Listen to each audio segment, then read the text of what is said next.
Hello! Welcome to Essay Nights, the Essay Slayers. My name is Julie and I will be your instructor as we read through this work pertains to the pre-colonial, colonial and post-colonial history of Somalia. The article source is embedded in the video description below. Feel free to read along. Please note that you can get a custom, plagiarism-free essay for as little as $10 a page at Essay Nights. The link is in the description. Chapter 1 Introduction. The work pertains to the pre-colonial, colonial and post-colonial history of Somalia and the factors it does contain leading to the collapse of the state of Somalia. Furthermore, research will demonstrate the fallout of the failure on the international and regional politics. It should be bear in mind that the Somali issue is complex in nature and hence at the end of the paper, the reader should understand the nature of Somalia's tribulations. Note that one of the features of African politics is that it comprises what can be considered as the worst political weakness, that is, political disequilibrium, and state failure in Somalia are a case among others. Somalia is situated on the so-called Horn of Africa, with a total population of 15 to 17 million people and extending into the Indian Ocean. Somalia's harbors are natural ports of call for traders sailing to and from India. So the coast of the region is much visited by foreigners, in particular Arabs and Persians. But in the interior the Somali are left to their own arrangements. It is bordered in the north by Djibouti, in the west by Ethiopia and in the south by Kenya.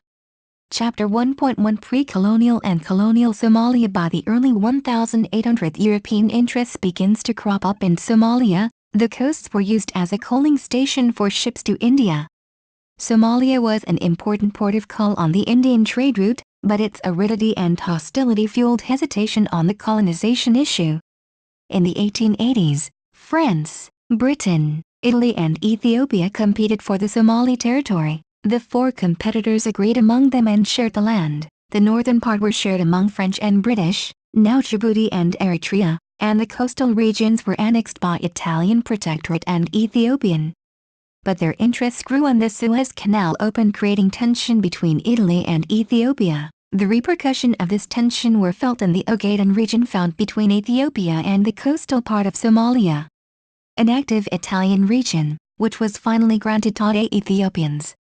By 1920 the colonial compromises in Somalia began to weaken through upheavals in the British Somaliland, and in the Ogaden region by Fascist Italy.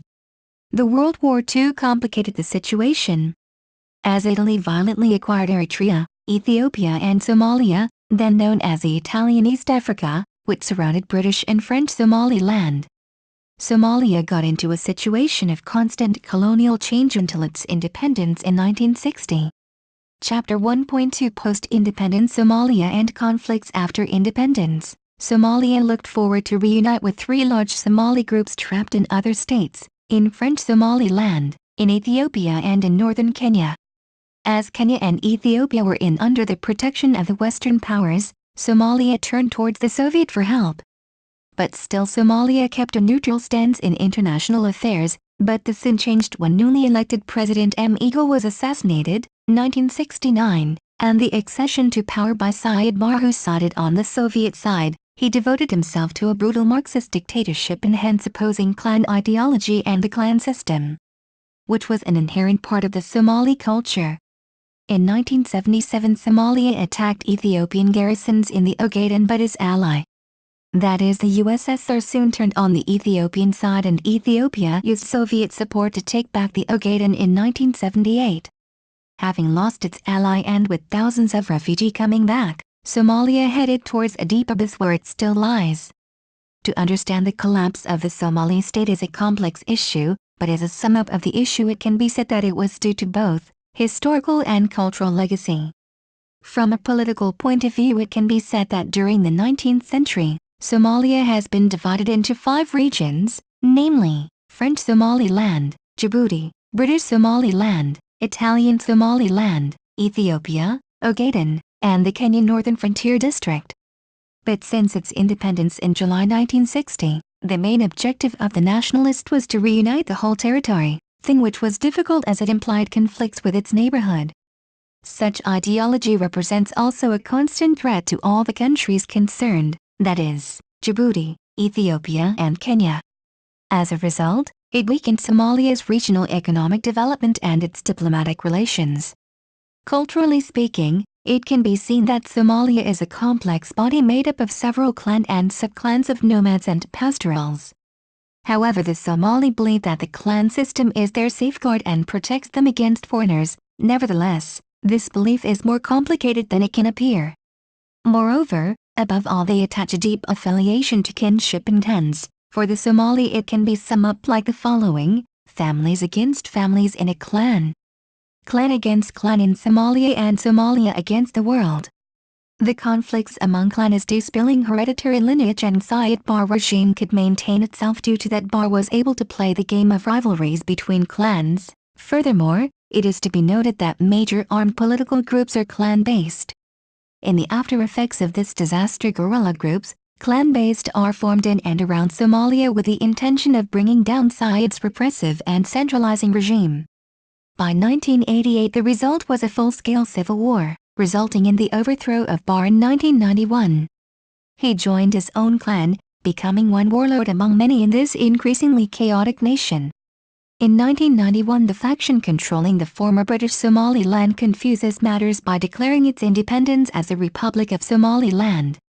Unlike Somaliland, the South and Central Somalia is under constant conflict and conquest by rival clans and establishment of de facto government, Ali Mahdi. But the question was not about how to rule but who rules, as attention revolved around clan supremacy. Humanitarian turmoil reaches its peak and armed conflict generated food and health crisis, but the situation is such that foreign intervention is difficult due to violent response towards foreign aids. There is often a danger that fundamentalists peep into conflicts and tries to take advantage of the situation. The Islamic Courts Union confirmed the fundamentalists' habit in Somalia, extending its ideology. This Islamic fundamentalist group briefly tried to conquer Somalia. Chapter 1.3 Somalia Economic Overview. The economy has long been heavily dependent on livestock and agriculture. Stock rearing is practiced throughout the country and accounted for about 40% of GDP, gross domestic product, and 65% of export earnings in 2000, according to World Food Programme (WFP) estimates. Most of the farmland lies between the Juba and Shabelle rivers in the south of the country. The small manufacturing sector is based on the processing of agricultural products. In the south, the absence of a central government has meant that no economic data have been produced by national sources since 1990. In Somaliland, by contrast, the government collects tax and duties levied on trade. 1. This can give an overview of Somali economy, hence its vulnerability and dependency on foreign economic aid, especially in Puntland region where the data concerning the economic activity are almost absent. And this also brings in the ecological factor, which is not in favor of the Somalis. A clear example is the great droughts of 2006, which has caused a major humanitarian in Somalia, which touched nearly 1.5 million people, displacing 400,000 people due to a fall in crop production in practically all regions under cultivation too. But still, the Somalis' economy is said to have flourished after the collapse. Because the absence of a state and its institutions has given birth to a laissez-faire economy controlled by private sector. Private newspapers and enterprises mushroomed, creating one of the best telecommunication systems in Africa, with an approximate GDP of $5.524 billion, and Somalia natural resources are largely unexploited reserves of iron ore, tin, gypsum, bauxite, uranium, copper, salt, petroleum and natural gas. It produces also agricultural products such as banana, livestock, fish, corn, and has established markets, United Arab Emirates, Yemen, Oman, to export its product and imports petroleum products, food grain, construction material, etc. from countries like Brazil, India, Kenya, Djibouti, United Arab Emirates, Yemen, Oman. Furthermore, Somalia also benefit from foreign economic aid, especially from the United States of America, the European Union, etc. 3. Its impact on the regional and international politics is more disastrous. It can be said in one paragraph which will clarify the rest. Somalia has been noted as a failed state in the international sphere. Arms embargo imposed by the UN Security Council since 1992 till now. Removal of humanitarian aid due to violence against the humanitarian aid volunteers. particularly in Puntland State, and reinforcement of security in the Gulf of Aden and the Indian Ocean due to high piracy level in the zone. There is also the problem of mass migration of Somalis to Yemen. Chapter 2 State and State Failure. State. A state is a set of components and institutions that enable it to survive. The main pillars of the state are the government, territory and population.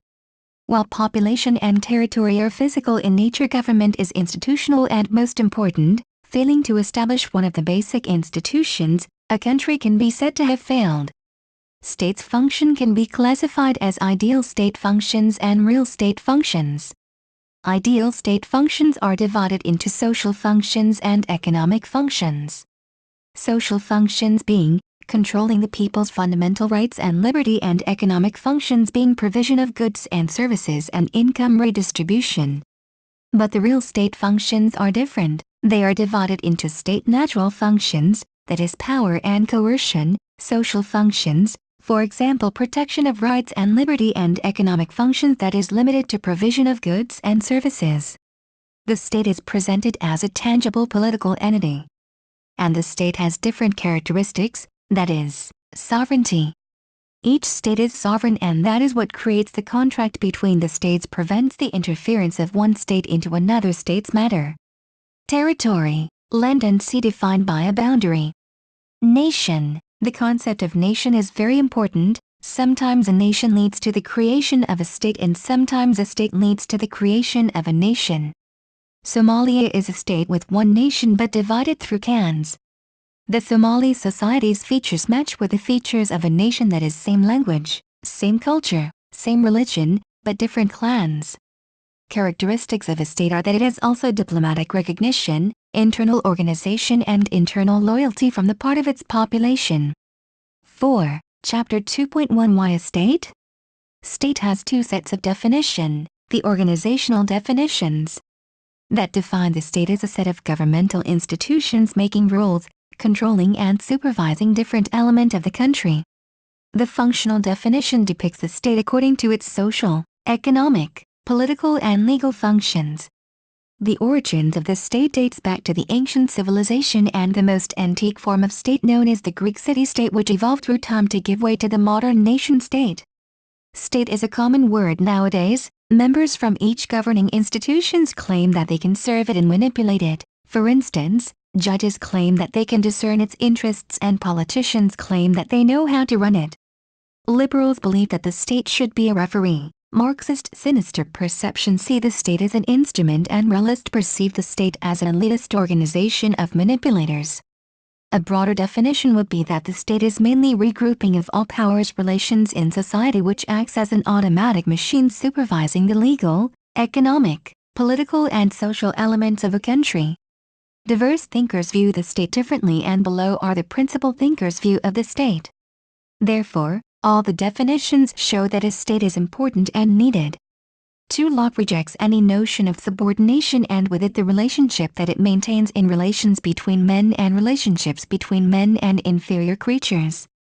There is no difference between them inherent among men. There is no hierarchy. They are all free and equal in the eyes of God. The natural liberty requires both independence and equality. It makes the political authority to consent. Locke argues that men are originally free and equal, and that the origin of governments is a free association. It therefore opposes the theory of divine right, monarchy and absolutism. Montesquieu developed in the spirit of law's theory of forms of government: monarchy, despotism, aristocratic republic, democratic republic. Its doctrine is based on separation of powers, legislative, executive, judicial, and opposes the speculative theory of natural law. There is no noble savage, but various companies where several elements govern men: climate, religion, morals. Thomas Hobbes sees the state as an institution whose individuals are self-centered in nature. Left on their own, they can create a state of war, as he called it. Hence, Hobbes upholds an absolute ruler to control the state. The will of the sovereign is the will of God, and law of the state is the will of the sovereign. Thus the sovereign, or Leviathan, as he called it, establishes the contract between various institutions and among individuals so as not to create chaos.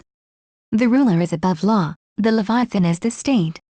So what can be deduced is that Hobbes defined the state as a primitive, individualist and anarchical institution where conflict of interest among individuals prevails and leads to collapse of the state. Hence state must be a harsh institution which looks towards its survival, otherwise it would be the state of nature.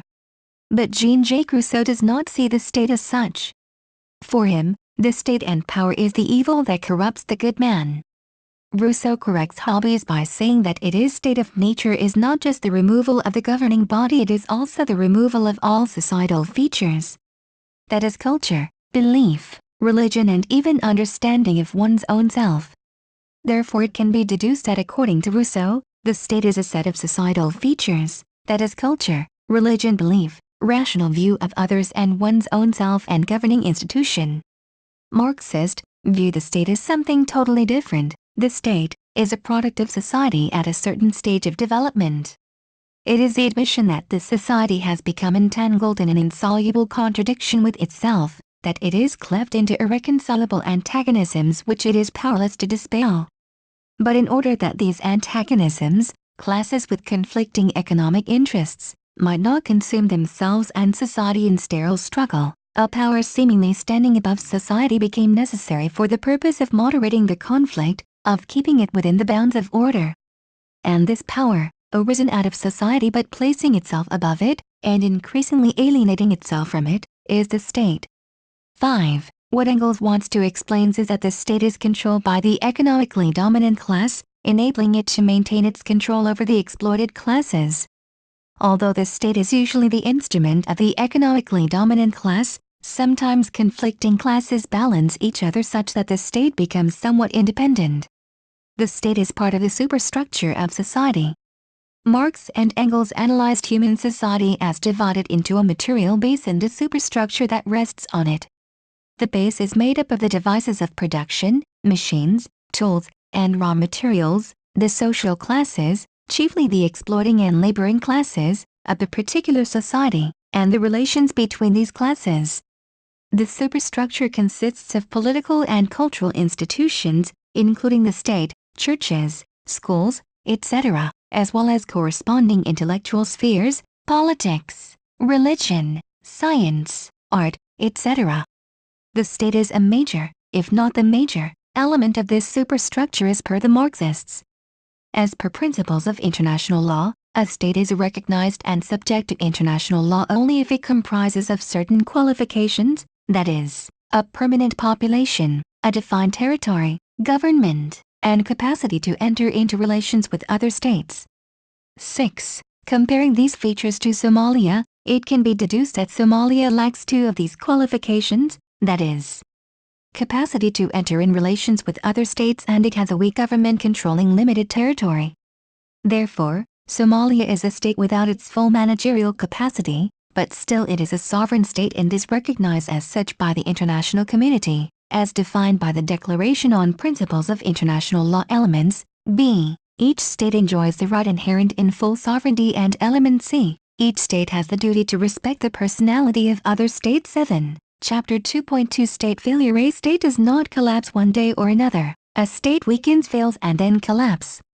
A weak state still have control on the majority of the country but cannot solve major issue or is illegitimate in the eyes of some portion of the population.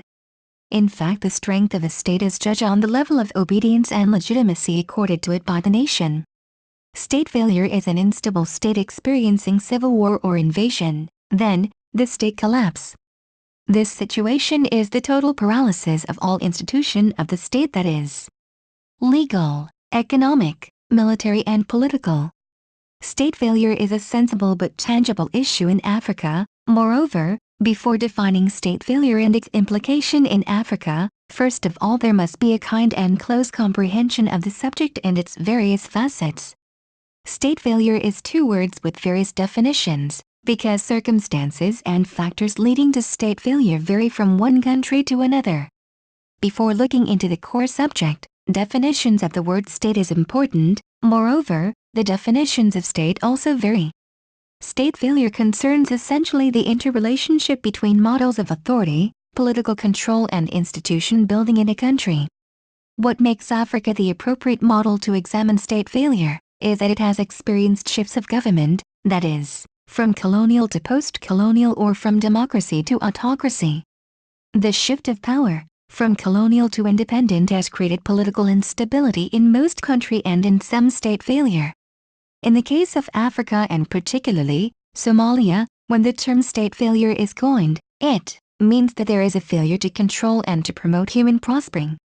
Government is normally formed of various institutions to promote culture, economic stability, security, rights, liberty, justice, and what is more important is to respect the concept of rule of law on the territory by all civilians.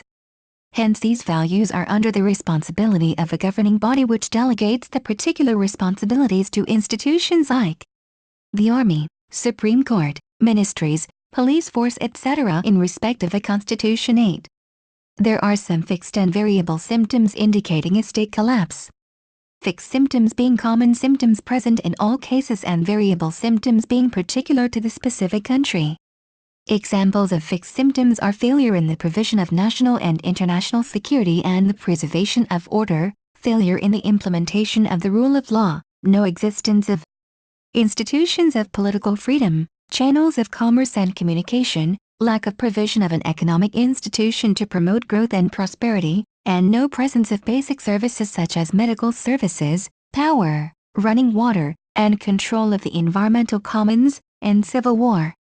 Variable symptoms, here in the case of Somalia, would be piracy, but the issue of piracy is subject to debate because the state failure is not the only causes of piracy in Somalia. Ecological factors are responsible too. Therefore, a state is weakens when it loses control one of these institutions or all. In other words, the state failed to provide basic functions for its citizen. But state failure or collapse is not an instant event, it is rather an event of long-lasting decay of the state due to internal or external factors, which will be explained later. Hence, the fallout of state failure is that the economy becomes weak, provision of education and healthcare disappear, proliferation of crime and violence, and it also generates opposing groups often engaged in armed conflict, creating humanitarian crisis and often genocide, population shift, refugee crises and food shortage. Chapter 3 Causes of the Collapse. Causes of the collapse can be divided and hence would be better understood. There are the founding causes and the contributing causes. Founding causes are those causes which are at the origin of the collapse of the state, and contributing causes are as important as founding causes but have contributed to the collapse, not originated. The conflicts are to be divided into 3 categories. It must be borne in mind that all these factors have contributed to the collapse of the Somali state, but at different stages and different way. This chapter is an attempt to demonstrate how each cause has its importance throughout the failing process. The causes or factors of collapse are classified as such: original cause, initiation of collapse, unstable contributing causes, declining factors, weak final blow collapse. Original causes. These factors can also be referred to as the initiation to the state collapse, that is the factors which rendered the state unstable, but did not knock out the state. What is meant by unstable is that those factors created a state of tension in the country that gave little chance for Somalia to progress, socially, economically, politically. Original causes are colonial division of Somalia into 5 parts and offering Ethiopia in particular a great portion of the territory 9. And social division of the Somali society into small clan-based mini-states that lacked an organizational skill to regroup themselves into a state. These 2 factors could be considered as the core factors of the collapse of the state by causing the formation of a weak and deformed state. But another core factor can be added to this, that is, wrong management of the national resources and the fact that Somalia lack effectively trained human resources to substitute colonial administration in running state institutions. The historical period for this condition is preceding the independence of Somalia in 1960. There are also the transitional causes which cause the state to collapse. Transit causes are mid-causes. These are, for example, the Barre socialist regime, and the final blow which lead to the downfall of Somalia. Chapter 3.1 Clan System. It should be beared in mind the cultural traditions of Somalia do not allow the country to be accustomed to building a modern state. The clan system in Somalia is both unite and divide, as explained above. The characteristic that unites, that it is a common form of social organization in Somalia. But the sharing feature is that there is hostility between clans and subclans. The clans are divided into two categories. There are pastoral nomads and livestock, mainly southern clans. But the conflict is mainly between pastoral nomadic clans and clans farmed. There are four major clans of noble families: the Darwood, Hawa, Isaac and Deer. Minority groups and low-caste clans included the Bantu of Somalia, being the largest minority group, the Benadiri, Rirhamar Brawanese, Swahili, Thumal, Yabir, Yaksar, Mataban, Horarsame, Musdayu and Fakayakub. 1/3 of the population, approximately 2 million people, are from minority groups. Intermarriage between these groups and noble clans is limited. Some of these groups have limited access to all social services that are available, including health and education. Minority groups had no armed militias and continued to be victims of murders, tortures, rapes, abductions and looting of land and property. These groups have continued to live in conditions of great poverty and suffer numerous forms of discrimination and exclusion. 10. As indicated in the JFFMR 11, March 2004, the delegation met A9AYTZ35A3, Omar, former Minister of the Reconciliation of President Syed Barre from 1986 to 1990, said he is a Maran himself and the nephew of Syed Barre and next to Syed Barre, the son closest. Omar left Mogadishu in 1991 and returned several times since. Omar said he works as a mediator in central Somalia and has been accredited for the peace process in Kenya to the Darwood clan. Omar explained it is too difficult for Maran to live in Mogadishu. They are designed to be high because many of them used to work for the regime of Syed Barre. He stated that all members of the clan would Maran to blame for the suffering caused by the Syed Barre regime and they risk being killed. Omar estimated 200 people Maran clan live in Mogadishu today that are able to stay there only because they were married with members of stronger clans. Maran and independent could not live safely in Mogadishu and manage a business. Omar said that Maran who had worked for the regime of Syed Barre could not return to Mogadishu. Even members of the family of a Maran who had worked for Syed Barre would have had problems today. Any other clan member, A9AYTZ and Habr, who had worked in the administration, including police, Syed Barre have no problems returning to Mogadishu today. But members of the Darwood clan and Majortine will not be able to live safely in Mogadishu. The Hawa clans regard them as a challenge to their power. The complexity of the Somali clan system, it is difficult to identify the clan, but it is easier to identify them when they fall into political factions. This complex political structure, where there is only way to rivalry and competition for resources and territorial control, cannot make a good organization policy. Good organization policy refers here to standard policies every country, that is, establishment of a modern state through democratic principles. But what was so undemocratic about the clan system? The answer is simple. The clan system that has long existed in Somalia, as well as conflicts between clans, but these conflicts has been an obstacle to the unification of Somalia under a local body 12, after independence.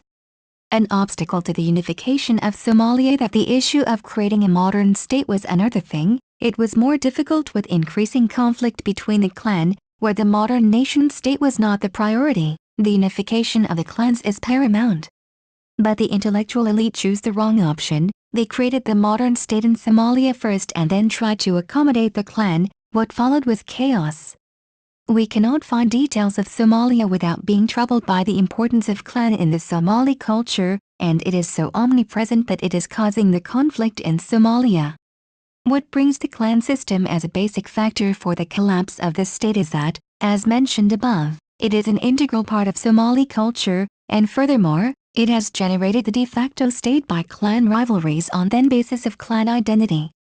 Syed Barre could remain so long at the head of Somalia because he used a policy of divide and rule and created rivalries between clans, favoring his own clan, the main armed political groups as well, that is, USC, SSDF, SNM, SPF, SDA, SDM. 1. United Somali Congress, USC. The USC was created by the Hawa clan in central Somalia around Mogadishu. 2. Somali Salvation Democratic Front, SSDF. The SSDF was created by the subclan of Darud Majertine, who live in northeastern Somalia. 3. Somali National Movement, SNM. The SNM was created by the Isaaq clan of northwest Somalia. It proclaimed the independence of Somaliland. 4. Somali Patriotic Front, SPF. The SPF was established by the Ogaden subclan of Darud who live partly in the south and partly in central Somalia. 5. Somali Democratic Movement, SDM. The SDM is the movement Rahanweyn clan. They live in the south and west. 6. Somali Democratic Association, SDA. The SDA is the advantage of living Dir clan in Somalia's northwest. The question of invasion is also very important for the interclan conflicts. Unlike northern Somalia, also known as Somaliland, which consists of 5 districts, but primarily inhabited by people from the Isaaq clan, southern Somalia is not homogeneous. The region south and central Somalia is under conquest and occupation of the armed forces different clan, who have no legitimacy on the cities and agricultural lands for which they fought in. Chapter 3.2 Colonial Division of Somali Territory. The colonial history of Somalia. Do not let anyone believe that this nation can easily form an effective state. The question that comes to mind all the readers is that the colonial history of Somalia, how can be linked to the collapse of the state? The countries sharing the same culture with the various rival clans, and the problem does not stop there. The colonial powers divided the land into portions, thereby creating a situation of standstill, paralyzing the nation. As mentioned at the beginning, Somalia was formed by the union of 2 former colonial territories, British Somaliland in the north and Italian Somaliland, which was more populous. But the colonial division affects the breakdown as follows: Somali irredentism and conflict with Ethiopia and Kenya. When Somalia was unified in 1959, before independence in 1960, only the British and Italian Somaliland, which has created the new Somalia, there were still some Somalis living in Kenya, Ethiopia and Djibouti. In fact, this could be unified has been unified and the rest was considered that there was a Somali nation in these countries. Somalia and the whole is not united. And that's where the problem laid. Somali irredentism was much more important than solving the rivalries of clans that has brought the country to failure and collapse. The colonial history of Somalia. Do not let anyone believe that this nation can easily form an effective state. The question that comes to mind all the readers is that how can the colonial history of Somalia be linked to the collapse of the state? The countries sharing the same culture with the various rival clans, and the problem does not stop there. The colonial powers divided the land into portions, thus creating a situation of standstill, paralyzing the nation. As mentioned at the beginning, Somalia was formed by the union of 2 former colonial territories, British Somaliland in the north and Italian Somaliland, which were more populous, neglecting portions of Somalia and Ethiopia, Kenya and Djibouti. Therefore, the colonial division affects the collapse as follows: Somali irredentism leading to conflict with Ethiopia and Kenya. When Somalia was unified in 1959, before independence in 1960, only the British and Italian Somaliland had created the new Somalia. There were still some Somalis living in Kenya, Ethiopia and Djibouti. In fact, what could be unified has been unified and the rest was unconsidered. There was a Somali nation in these countries. Somalia as a whole was not united. And that's where the problem laid. Somali irredentism was much more important than solving the rivalries of clans. Somalia has always been in conflict with its neighbor. The only reason is that since the settlement of the Somali territory was divided, therefore, ultimately, the fact that only 2 parties were united in the new Somalia after independence. But still, Somali irredentism makes room for conflict between Somalia and neighboring countries. Despite the great difficulties encountered during the unification of North and South, the most important political issue after independence was the unification of all areas populated by Somalis into one country. Politicians assumed that this issue dominated popular opinion and that any government would fall if it did not demonstrate a militant attitude toward neighboring countries occupying Somali territory.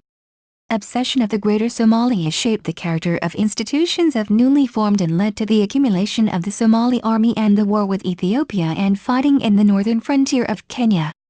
By law, the exact size of the National Assembly has not been established to facilitate the inclusion of representatives of the disputed areas after unification.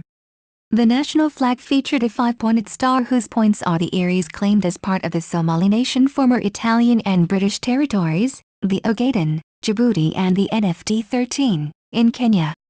Moreover, the preface of the Constitution approved in 1961 included the statement, "The Somali Republic promotes by legal and peaceful means, union territories."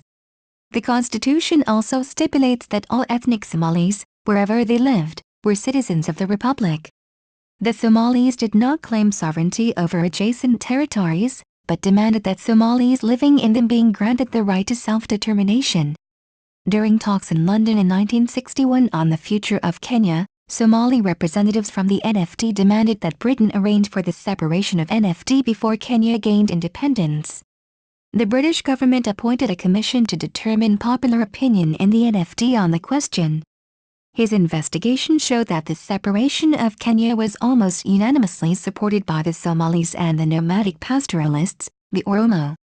Despite a Somali diplomatic activity, the colonial government in Kenya did not act on the findings of the commission, but the Somalis' request was denied.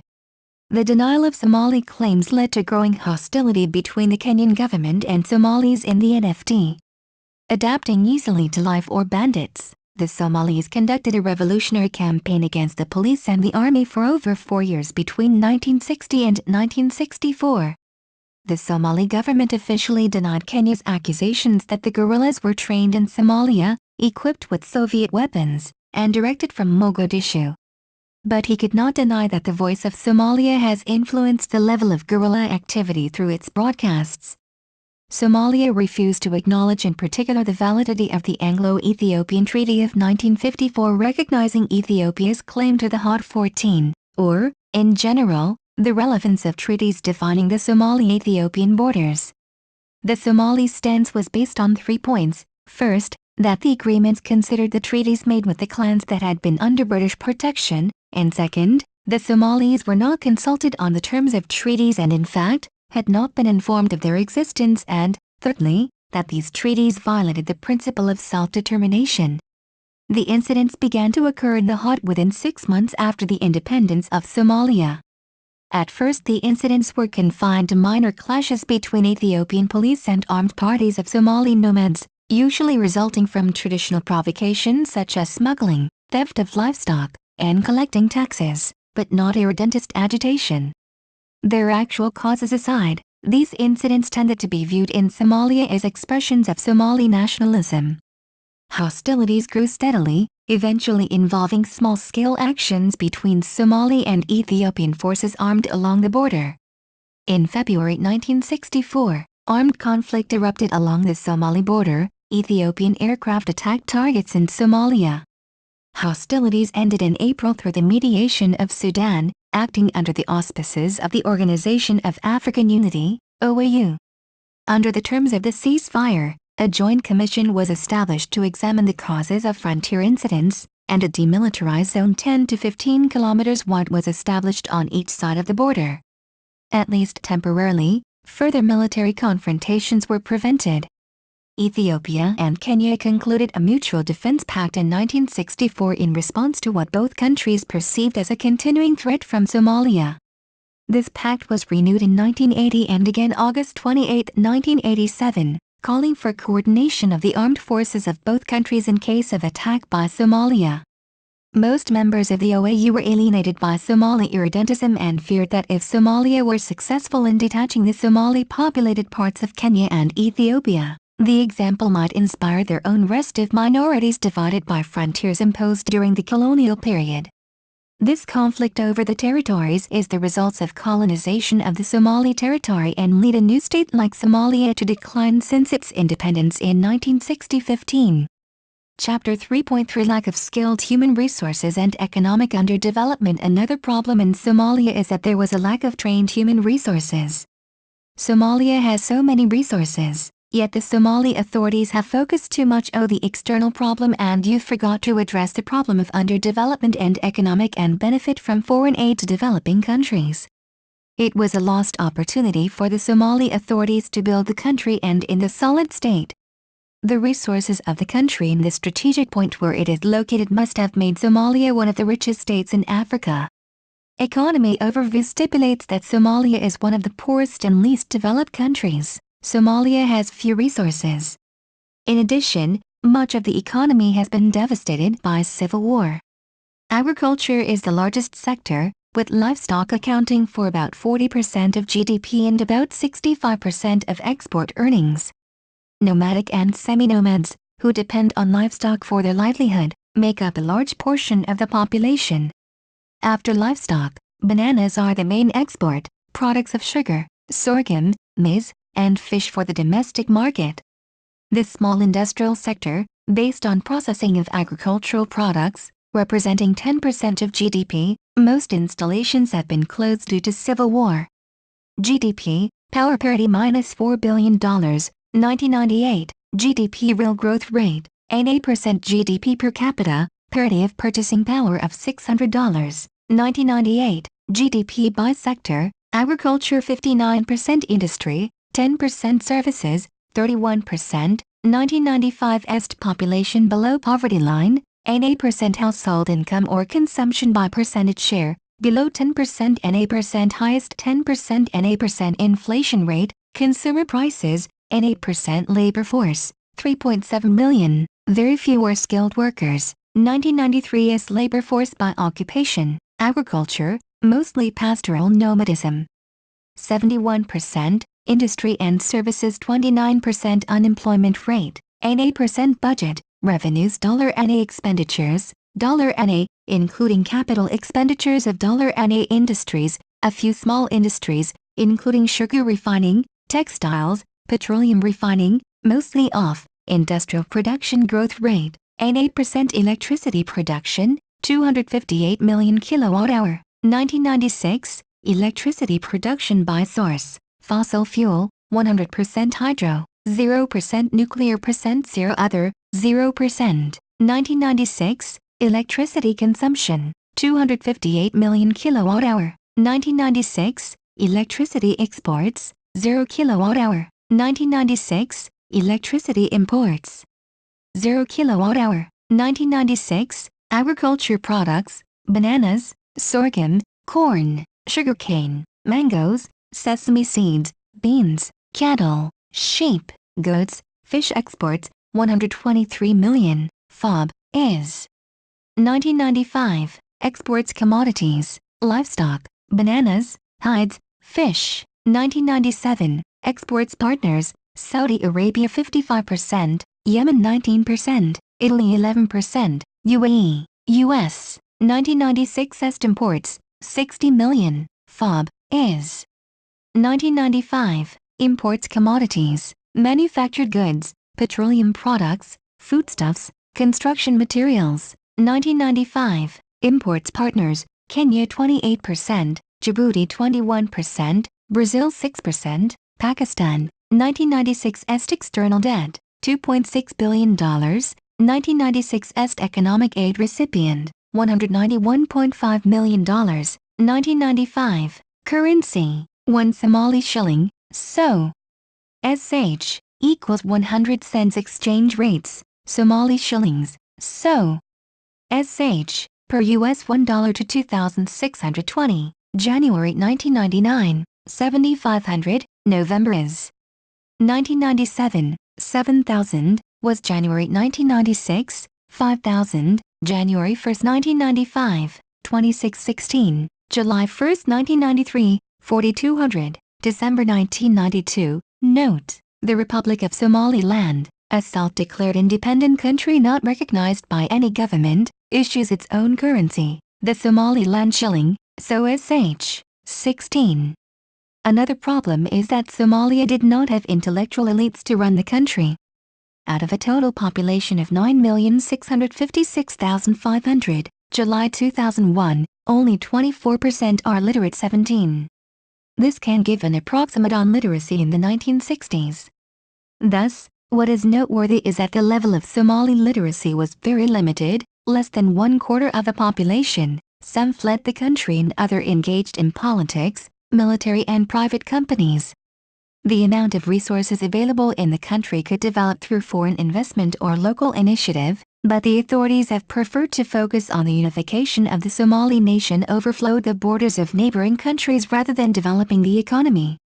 After independence in 1960, economic growth failed to keep pace with population growth caused by the arrival of refugees. This is a result of the country's heavy dependence on agriculture and livestock affected by drought. The largest industry in Somalia is the transformation of agro-food. Apart from that, there is little industrial development.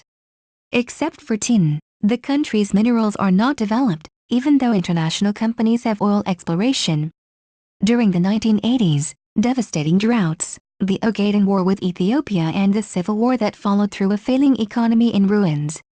In the 1990s, Somalia was ranked least developed by the UN.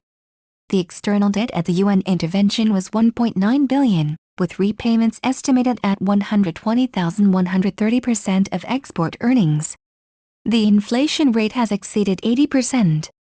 After the civil war, cities between Ethiopia and the port of Bosaso and the Muda region have experienced some increased economic activity, while the surrounding countryside showed signs of serious economic collapse.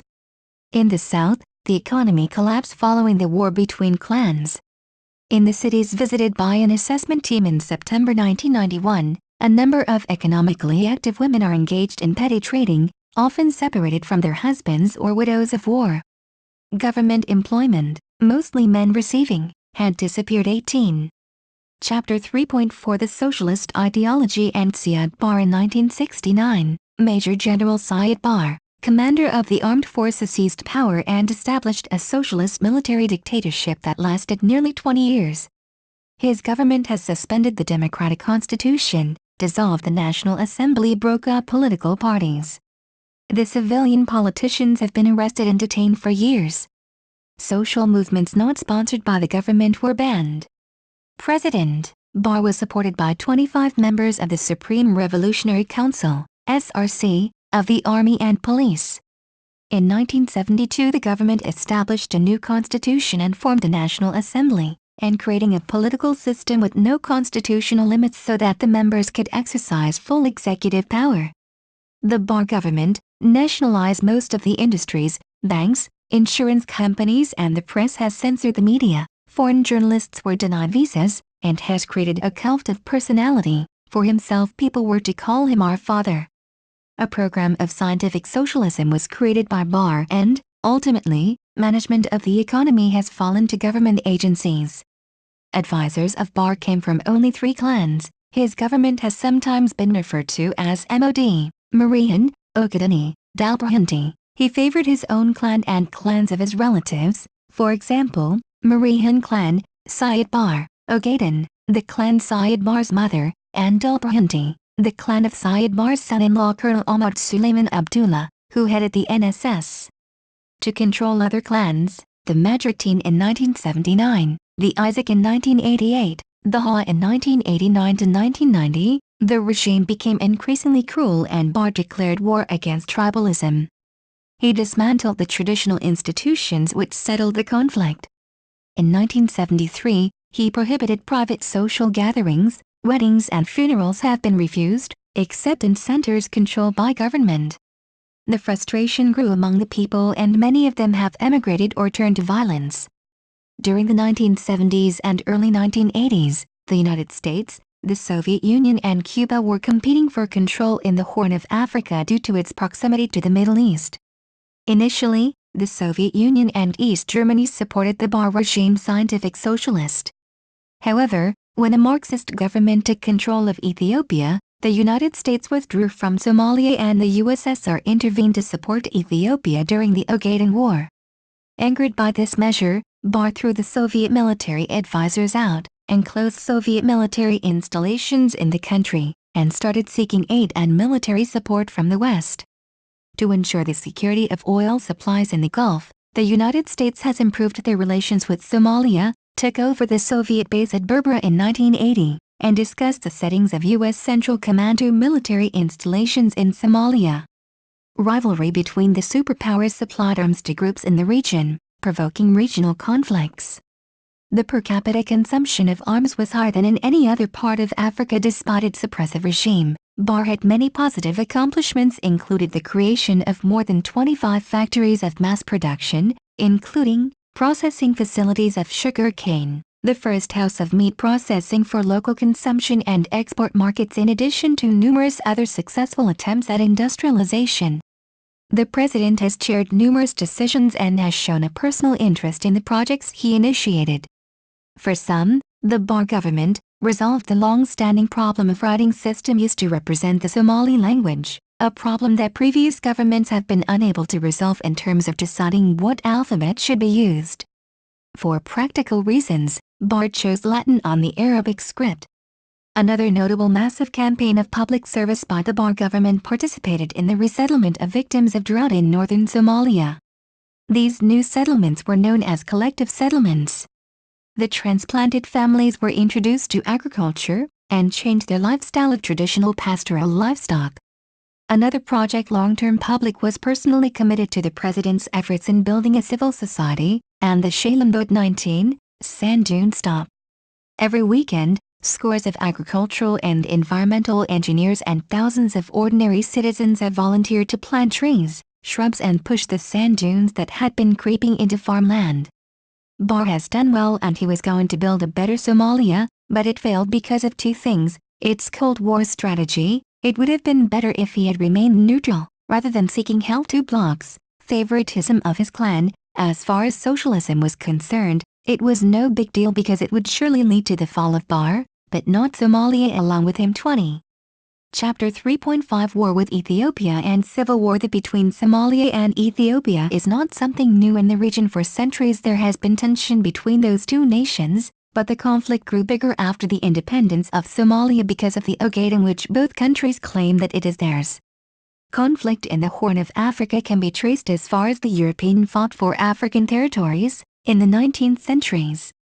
The British, French, and Italian interests mingled competitively in and around the Horn of Africa. This resulted in a demarcation of the Horn without any consideration given to existing boundaries on the ground. The actual national boundaries were drawn with no regard to geographical and ethnographical considerations. This led to a great tension between the countries in the Horn, but the most violent and costly was between Ethiopia and Somalia, a war which caused the Somali state to collapse. The war with Ethiopia, followed by the end of the Cold War between the US and the USSR and the cutting of all foreign aid to Somalia, leading to the collapse of the state, the emergence of armed groups in major cities across the country trying to control the whole territory, has given the final blow to Somalia. The military regime and the establishment of a socialist regime, and strong nationalist projects that culminated in the war with Ethiopia in 1977-78. And the defeat of the Somali army was the turning point towards the collapse of the state. The political situation in 1978 was very similar to the political situation of 1969, when one-party regime was established, and political injustice was not discussed, but intensified. The period of the armed opposition to Bar dates from the establishment of the Majority Somali Salvation Democratic Front, SSDF, in 1978. Although the Majority and the SSDF were quickly eliminated by Bar. The Ogaden War with Ethiopia in 1977 over the disputed Ogaden region led to the defeat of Somali troops in 1978. The war had an immediate effect in terms of refugee flows into Somalia. This was crucial to prove the relationship of the regime to the Isaac clans located in the northwest of the country. At the beginning of the war there was a massive arrival of ethnic Somalis and Oromos in the border regions of northern Somalia. In 1979 there were officially 1.3 million refugees in the country. The arrival of refugees placed additional strains on resources, which sometimes causes tension between the local and Somali refugees. The Isaac were expelled from the civil service and armed forces, before the formation of the Somali National Movement, SNM. The government continued to oppress the Isaacs, lead to rebellion from the side of the SNM. They could not bear the removal of property, the revocation of licenses, and the relocation of villages. Bar was faced with opposition from the Somali Salvation Democratic Front and the SNM, both their activities led from within Ethiopia. It was this joint attack that led to peace with Barre and Mengistu of Ethiopia to negotiate and drop all territorial claims on the previous formation of a Greater Somalia in exchange for Mengistu's termination of support for the SNM and SSDF. In 1988, Barre was thus free to concentrate on domestic issues. This scene was a total war on the northwest. In May 1988, the SNM launched coordinated attacks on the northern cities of Hargeisa and Burko and succeeded in temporarily countering Barre's forces. In July of that year, Barre had regained both cities. They were subject to heavy artillery and air bombardments. Following the war in the northwest, resort 365,000 Somalis in Ethiopia, while another 50,000 were killed by government forces in Hargeisa alone. An estimated 100,000 civilians lost their lives in the bombing of the northern cities by Barre. An additional 60,000 people have been displaced. Barre was responsible for the systematic destruction of livestock and resources vital to the pastoral economy, added to the pressure to migrate. Persecution of the Isaac also spread to the south of the country.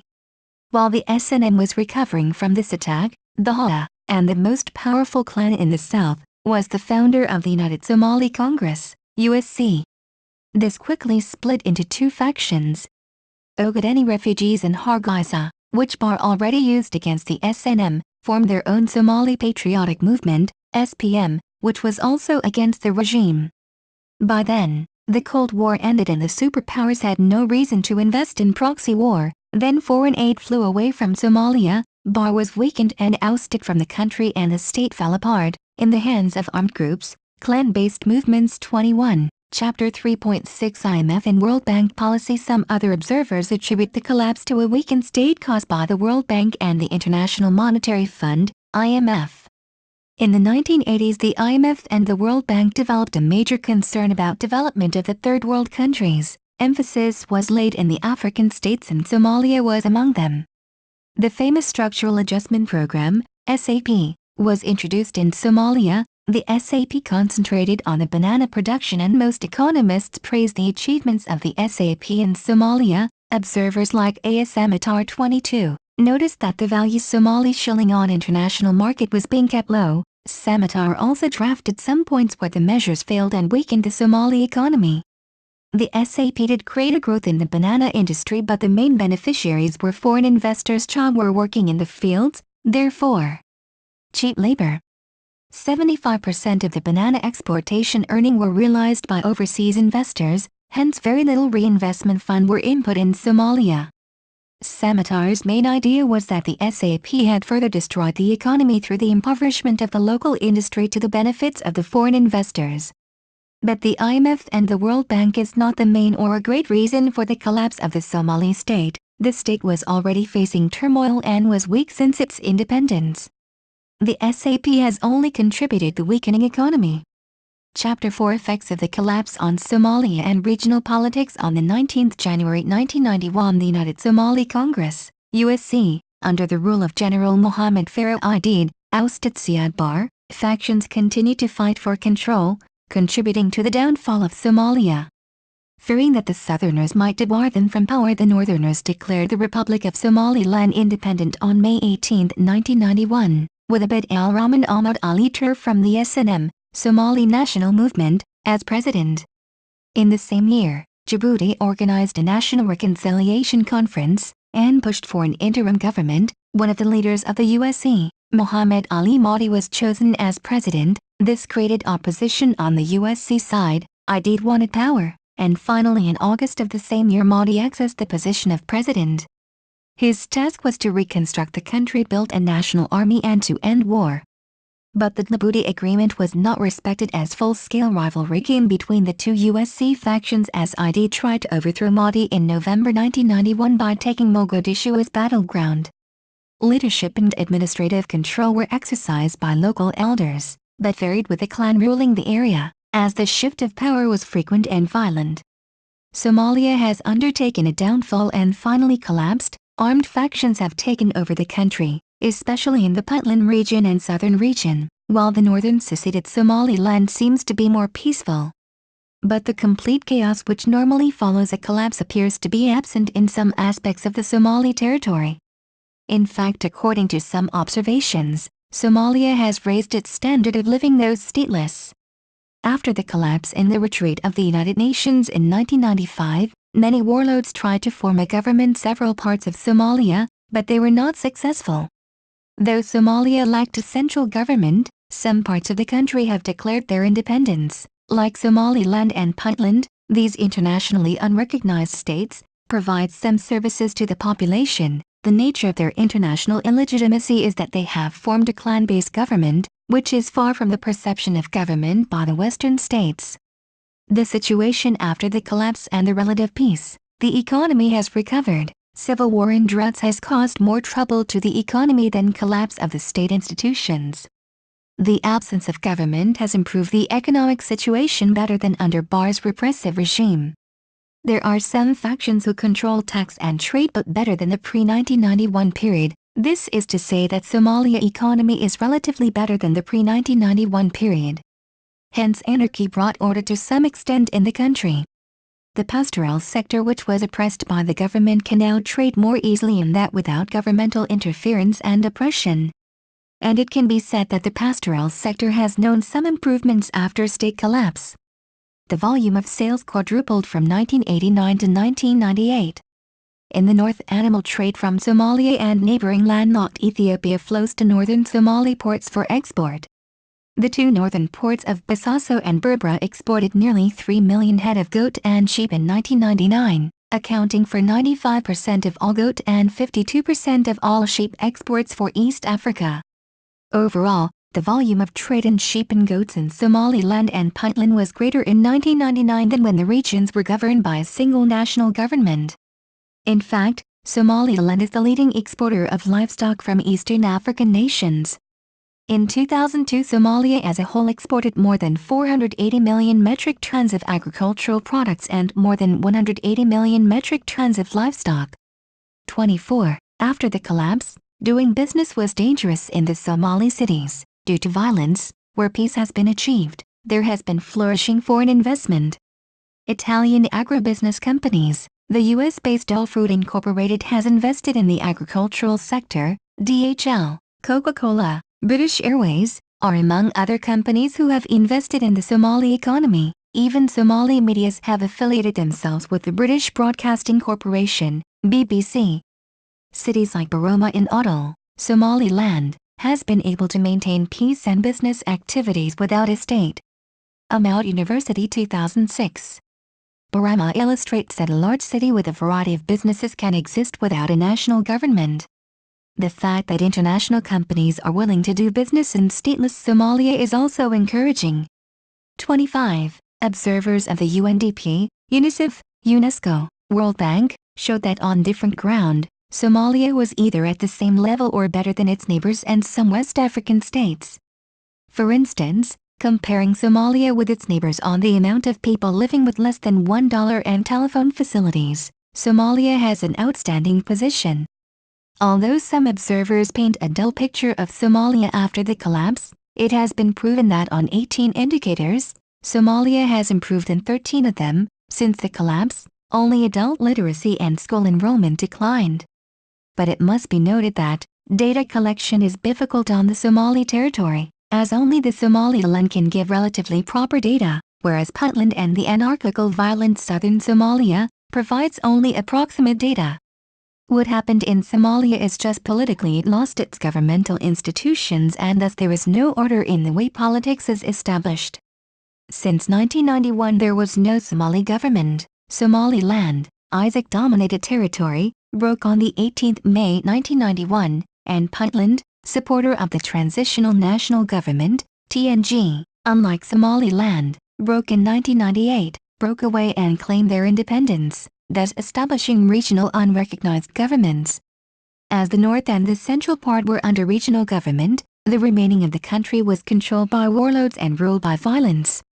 It is only in 2000 that the international community recognized the Transitional National Government, TNG, as Somalia's whole territory governing body. On the 14th October 2004, Abdullahi Yusuf Ahmed, a warlord and former president of Puntland, was elected by the parliament as president of Somalia. Before the establishment of the TNG, the United Nations and the United States has come to the rescue of Somalia, but due to internal reluctance towards foreign presence, they pulled out in 1995. Several efforts, 14 attempts in all, were made to settle the matters in Somalia, and the region was thriving in this direction. In the mid-1990s, Ethiopia hosted numerous peace conferences and initiated talks at the Ethiopian city of Sodir, which led to some level of agreement between competing factions. Egypt, Yemen, Kenya, and Italy also have attempted to bring the Somali factions together. In 1997, the Organization of African Unity and the Intergovernmental Authority on Development, IGAD, gave Ethiopia the mandate to pursue Somali reconciliation. In 2000, Djibouti hosted a major reconciliation conference, which in August resulted in creation of the Transitional National Government, with a 3-year mandate to pursue national reconciliation. In early 2002, Kenya organized a further reconciliation effort under IGAD sponsorship. But some will tell the contrary. Narendra, 26, said in a speech at the University of Copenhagen that Somalia has the highest child mortality. Only 1/3 of the children in Somalia go to school, and that the life expectancy of Somalis is 47 years old. The human cost is worst. Since state collapsed, 1 million people died because of war, famine and diseases. In 2010, index showed that 1.5 million people are displaced in the country, 300,000 children are malnourished and 4 million people go to bed hungry. But nothing can be done. According to Nderi, Somalia is the worst place for humanitarian workers to work. In 2009, 1/3 of the casualties concerning humanitarian aid workers occurred in Somalia. But Somalia has never faced the problem alone. The region also has been involved in the turmoil. One of the closest and most involved countries is Ethiopia. It has always been engaged in Somali politics. The reason is that 1/4 of the land areas in southeastern Ethiopia, Ogaden and Hod, is inhabited by Somalis, and conflicts occurred for the control of that area in the 1970s. In 2007, Ethiopia invaded Somalia, following the global concept of war on terror. The Ethiopian government was following possible Islamic radicals, namely Al-Qaeda, on the Somali territory. The invasion went on neglecting humanitarian law, and atrocities were committed to such extent that the invasion was classified as war crimes by Ethiopia, who withdrew its army in 2008. Migration is one of the greatest falls out of a conflict is people displacement. In Somalia it is greater. Many fled to Yemen. Around 200,000 Somali are said to have left the country. 27. According to the UNHCR, there were 1 million displaced people in the country in 2007, and 600,000 people are said to have fled to neighboring countries, Yemen, Oman and Saudi Arabia. The indicators speak by themselves. This demonstrates the gravity of the issue, and humanitarian crisis is reaching its peaks in Somalia. After the destruction of the state, is the world assisting to the destruction of a nation? Eritrea, which was a part of Ethiopia, and one of its enemies, is also engaged in Somalia. The problem is that there is a war by proxy fought in Somalia by Eritrea and Ethiopia since 1998, because of location of their border. But Ethiopian armed forces are in a conflict against Eritrean Islamic militias in Somalia, which gives way to arms supply to and through Somalia. What is more shocking in this situation is that Eritrea and Ethiopia are using Somalia as battleground, that is, they are engaged in a war on another territory and causing casualties to the Somali nation. Eritrea is arming and facilitating finance to rebels and Islamic radicals, whose branches run across Ethiopia, Djibouti, Eritrea and Somalia. On the other side, Kenya also is involved against its will, as it has its entire army protecting its northern border against all Somali rebels' attack. Finally, there is Djibouti, who's being threatened by Somalia Al-Shabaab group. The Islamic Courts Union is a group of Islamic courts which regroup themselves to counter the Transitional Federal Government, TFG, or Transitional National Government, TNG, in Somalia. It was formed in June 2006 with the objective to establish a unified Somali government under the Sharia 28. The ICU controlled the southern part of Somalia and tried to annex the capital Mogadishu, but after a series of battle and defeat they faded away on December 27, 2006, worsening the situation in Somalia, but continue their quest in Eritrea and Djibouti. The Islamic Courts Union fighters were easily defeated by one of Africa's strongest armies. But within some weeks, its military wing, known as Al-Shabaab, had appeared, launching a deadly rebellion. Al-Shabaab is another issue. It has reached international considerations. Al-Shabaab is a Somali rebel group which controls most of the South Territories. It is a branch of the ICU, which has been dismantled by the Ethiopian forces in 2006. The rebels of that group fights against the transitional federal government and the African Union mission to Somalia. It has declared war on the UN for distributing aid in Somalia. It has also killed 42 aid workers in the past 2 years, 2008 to 2009. 29. However, the group has joined hands with Al-Qaeda and intends to have international agenda. The issue of piracy can be said to be derived from the state collapse, but this is not totally true. The pirates are also victims of another kind of piracy due to absence of a state. Somali have started to hijack ships off the Somali coasts, because their sea has been destroyed by foreign ships, which not only fish in the Somali Sea but also dump toxic and nuclear waste. The pirates are fishermen who were repositioned. It dates back from the severe droughts of 1974 and 1986. The farmers and herders affected by the droughts had been relocated along the 3,300 kilometers of Somali coast. Mohammed Abshir Waldo 30, a consultant and analyst in Kenya, said that since 1991, foreign travelers and vessels dumped toxic, industrial and nuclear wastes in the Somali seas. The lack of resources in their own seas has forced the Somali to launch attacks and hijack ships. When the Somali community demanded the vessels to leave the area, they were met by pouring boiling water on fishermen, shooting at them, and running over their canoes and fishing boats. When they were again ignored by the international community, and seeing their marine resources of a poor country being pillaged, they saw no choice but to fight. Therefore, the Somali empowered the National Volunteer Coast Guard, which is now known as the Somali Pirates, while the other pirates, as Waldo called them, are now protected by their navies. According to Waldo, most of the foreign ships caught dumping and illegally fishing in the Somali seas by the pirates belong to the EU or Asian shipping companies. This is not to defend the pirates' action, because the victims are innocent, but the root causes is that Somali piracy is a response to the destruction of the Somali coasts by foreigners. Therefore, the origin of the piracy is that there was no Somali authority to control the dumping and stealing of Somali resources. The absence of authority is due to the collapse of the state's institutions and the state itself.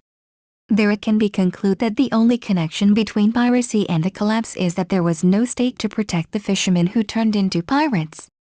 31. Chapter 4.1 African Union Mission to Somalia, AMISOM. The African Union on its side has made the regional effort to send a mission to Somalia with the approval of the UN Security Council. AMISOM had like directives to support transitional governmental, execute a national security plan, instruct the Somali security forces, and to assist in creating a secure environment for the delivery of humanitarian aid. It was initiated on the 19th January 2007 by the African Union Peace Security Council, with a 6-month mandate from the UN Security Council. AMISOM replaced the IGAD Peace Support Mission to Somalia, or AGASOM, which was introduced by the African Union in September 2006 and approved by the UN Security Council in December 2006. AGASOM has permission to deploy troops and restore peace in Somalia, but the IGAD did not permit countries bordering Somalia to send troops. At first only Eritrea, Sudan and Uganda were to send troops.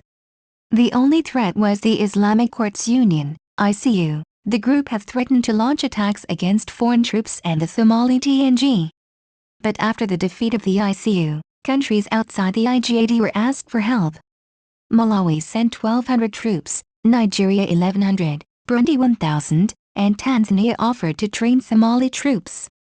32. This is where the AMISOM took over. Chapter 5 The USA in Somalia. In April 1992, the United Nations established the United Nations Operations in Somalia, UNOSOMI, with a few unarmed troops. In July 1992, the Secretary General estimated that 1 million Somali children were malnourished and another 4.5 million people urgently needed food aid. Under pressure from the media, members of Congress, and the international community, President George Bush decided to airlift food to Somalia in August. However, it was impossible to deliver sufficient quantities of food by air. Troops of the United Nations Task Force, UNITAF, landed in December 1992. UNITAF was a U.S. military operation, although troops from 30 countries were included. Coalition forces including large components from France, Italy, Belgium, Morocco, Australia, Pakistan, Malaysia, and Canada soon joined U.S. forces. During the course of Restore Hope, some 38,000 soldiers from these nations and representatives from 49 different humanitarian relief operations worked together to feed the starving people of Somalia. At its peak it numbered about 38,000 troops, of which 25,000 were American. Its mission was confined to relief. The United Nations would conduct political negotiations and prepare force to replace it. UNITAF succeeded in stopping famine throughout the country within 5 months. UNOSOM too had about the same troop strength but a more ambitious task, to establish a Somali government. Somali factions attacked UNOSOM troops, and the conflict escalated. U.S. Delta Force commandos and rangers were sent to Somalia to capture Aydid. Instead, on October 3, 1993, they were ambushed and lost 18 men. The Clinton administration decided to negotiate with Aydid. U.S. troops were withdrawn, and the rest of the UN forces left Somalia in March 1995. The famine had been ended, but UN peacekeeping had been dishonored in the United States. 33. Then U.S. did not return to Somalia after 1995, but it is said that the U.S. maintained some links to Somalia, on the ground that the U.S. did not want Somalia to be a hiding or preparing place for terrorists. The U.S. financed the warlords so that they counter the terrorists in Somalia. But the Somali TNG are skeptical. We would prefer that the U.S. work with a transitional government and not with criminals, the Prime Minister, Ali Mohammed Jeddi, said in an interview. This is a dangerous game. Somalia is not a stable place and we want the U.S. in Somalia. But in a more constructive way. Clearly we have a common objective to stabilize Somalia, but the U.S. is using the wrong channels. 34. The Somali TNG does not trust the warlords because some have been in the fight against the U.S. in 1993 where 2 U.S. Black Hawks 35 were shot and 18 soldiers killed. By the time various measures has been taken by the UN Security Council concerning Somalia. The Council demanded that all states, in particular Eritrea, cease arming, training and equipping armed groups and their members, including Al-Shabaab, which aim to destabilize the region or incite violence and civil strife in Djibouti. It further demanded that Eritrea cease facilitating travel and other forms of financial support to individuals or entities designated by the committee established pursuant to Resolution 751, 1992, regarding Somalia and other sanctions committees, in particular the committee established pursuant to Resolution 1267, 1999, regarding Al-Qaeda and the Taliban. 36. 1. The Economist Intelligence Unit 2006, EIU, 17A, P16, 2. UNICEF Somalia 2006 3, Benjamin Powell. Ryan Ford, Alex Norasti, January 30, 2006. Somalia after state collapse, chaos or improvement? 4. International Politics on the World Stage, John T. Rourke, University of Connecticut, Duskin Publishing Group 1995 5, Engels, The Origin of the Family, Private Property and the State, Foreign Languages Publishing House, Moscow, pages 286. Article 1 of the Montevideo Convention on Rights and Duties of States 1933 7, 1970 Declaration on Principles of International Law. Elements, A, and, B, 8, www. State Failure and State Weaknesses in Time of Terror.com, Robert I. Rothberg Chapter 1, December 16, 2009 13 hours 45 9, The Ogaden Territory. 10. The U.S. State Department's, USSD, Report on Human Rights Practices covering 2005-11, Report of the Joint British, Danish and Dutch, Fact-Finding Mission, JFFMR, of December 2012. Post-independence a local person must have been chosen among the Somali but from which clan? This has created more enmity among clans 13, Northern Frontier District 14, District between Ethiopia and Somalia 15, 2256. Monday 22 February 2010 www.globalsecurity.org. Somalia Ethiopia, Kenya Conflict 16. Source: www.geographic.org 17. Source: CIA Factbook and the United Nations 18. Source: http://www.forces.gc.ca/ Somalia/ vo1/ V1C11E19, Sand Dunes Name 20. Source: www.africandictator.blogspot.com 21. Source: http://www.forcedmigration.org 22. Abdi Ismail Samatar, Structural Adjustment as Development Strategy? Bananas, Boom, and Poverty in Somalia, Economic Geography, Vol 69, Number 1, January 1993, pages 27. 23. http://www.independent.org 24. Source: http://www.independent.org 25. Source: http://www.independent.org 26. Nuruddin Diri is an independent analyst specializing in the Horn of Africa with particular interest in Somalia. He was former presidential candidate in Somalia in 2009 Puntland elections and also served as senior special advisor to the United Nations. 27. Source: http://www.forcedmigration.org 28. Sharia, Islamic Law 29. www News BBC Co-op 30. Mohammed Abshir Waldo is an analyst and a journalist as well as consultant with Sandy Consulting and Associates. 31. Source: Waldo at todays.co.ke 32. There are lots more states who help but not mentioned. 33. By Michael Elliott Newsweek from the magazine issue dated October 18, 1993 34. Washington Post by Emily Wax and Karen DeYoung. Washington Post Foreign Service Wednesday, May 17, 2006 35. American Helicopter. 36. Security Council 6254th Meeting, AM, www.un.org. Thank you for taking your time to listen to me. I hope you enjoyed learning about this work pertains to the pre-colonial, colonial and post-colonial history of Somalia as much as I did. Kindly remember that you can get a custom, plagiarism-free essay at Essay Nights for as little as $10. The link is in the description. See you next time.